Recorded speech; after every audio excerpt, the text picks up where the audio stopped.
Toplogrednih plinov je več vrst, eden izmed njih je tudi ogljikov dioksid, to je plin, ki ga izdihujemo ljudje. Največ toplogrednih plinov sicer nastaja v kmetijstvu, prometu, pri ravnanju z odpadki in v industriji. Ti so sicer nujni za življenje, saj na Zemlji ohranijo toploto, ki bi se brez toplogrednih plinov izgubila v vesolje. Težava pa je v tem, da jih v zadnjih desetletjih proizvajamo preveč.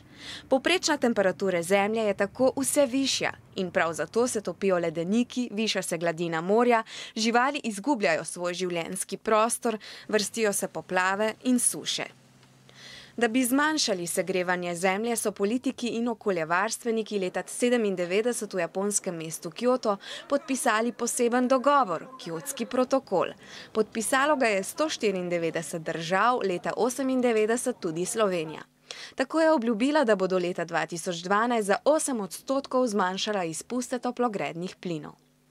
Težava pa je v tem, da Kjotskega protokola države z veliko industrije, kot so ZDA, Kitajska, Japonska in Indija, ki v ozračje izpustijo skoraj polovico toplogrednih plinov, ne upoštevajo. Menijo namreč, da ta mednarodni dogovor škodi njihovi industriji.